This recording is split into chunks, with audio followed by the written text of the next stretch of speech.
முன்னிலை வருகிற போது நமக்கு என்ன வருது? அவனை எல்லாம் முன்னாடி நிறுத்தி இருக்கிறாங்க.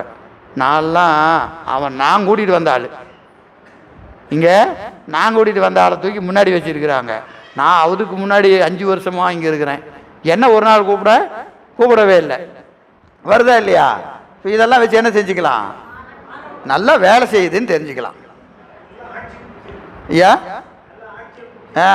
உச்சத்தில் இருக்குது. ஜோதிடத்தில் சொல்லணும்னா எப்படி சொல்லலாம்? நல்லா உச்சத்தில் இருக்குது அப்படின்னு தெரிஞ்சுக்கலாம் இல்லையா? அப்போது ஆணவ மலத்தை உயித்து உணரலாம். அதுக்கு என்ன வேணும்? குரு உபதேசம் வேணும். இல்லைன்னா இதனால தான் இது வருது நமக்கு தெரியாது. இதனால தான் இது வருகிறது என்று நமக்கு தெரியாது. அதெல்லாம் ஒரு இயல்பாக நாம் நினச்சிக்குவோம். நேற்று அதே நினைப்பு தான் இருந்தது, இன்றைக்கி அதே நினைப்பு தான் இருக்குது. ஆனால் இப்போ என்ன பிரச்சனை வருது? ஏப்பா நமக்கு இப்படி ஒரு நினைப்பு வருது, நம்ம இப்படி நினைக்கக்கூடாதே, ஏன் நமக்கு திருப்பி திருப்பி இப்படி வருது அப்படின்னு ஒரு எண்ணம் வருதா இல்லையா? அந்த கூடவே அந்த எண்ணம் வந்தாலும் கூட இன்னொரு கேள்வி என்ன வருது? இப்படி நினைக்கக்கூடாது, நமக்கு வலிமையாக இருக்க மாட்டிருக்கு. ஆணவமலை நமக்கு வலிமையாக இருக்கிறது என்கின்ற அந்த எண்ணமும் கூடவே வரும். வந்ததுன்னா பாடத்தை ஒழுங்காக கேட்டிருக்கிறோன்னு அர்த்தம். சரியா? எனக்கு வரவே வராதுன்னு சொன்னால் பொய் சொல்கிறேன்னு அர்த்தம்.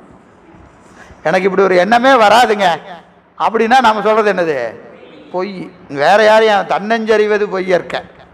சரியா? கண்டிப்பாக இந்த எண்ணம் வரும். வருகிற போதே கூடவே என்ன வரணும்? இந்த எண்ணம் வந்ததுன்னா ஏதோ பாடத்தை நம்ம எங்கேயோ ஒழுங்காக கேட்டிருக்கிறோம். அதனால் அடடா இப்படி வரக்கூடாதே, சரி இல்லைப்பா நல்லாரு திருத்துவோம். அறிவை நம்ம என்ன செய்கிறோம்?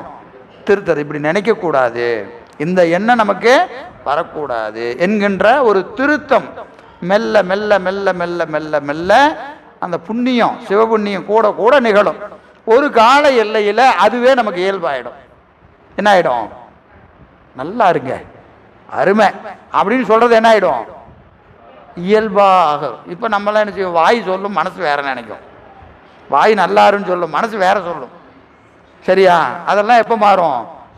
அந்த சிவபுண்ணியம் கூடிக்கிட்டே போகணும். சரியா? எனவே ஆணவ மலத்தை உயித்துத்தான் உணர முடியுமே அன்றி கேவலத்திலையும் அறிய முடியாது, சகலத்திலையும் அறிய முடியாது, சுதத்திலையும் அறிய முடியாது. சரியா? எனவே அது உன்னறிய திருவருள் ஒளிய மலமுளது என்று உணர்வரிதான். திருவருள் ஒளிய மலமுளது உணர்வரிதாம் என்று எதில் சொல்லுது? சிவப்பிரகாசம் 36. சரியா? சரி, அடுத்த பாட்டுக்கு போயிடலாம். ஆன்மா. ஆமாம்.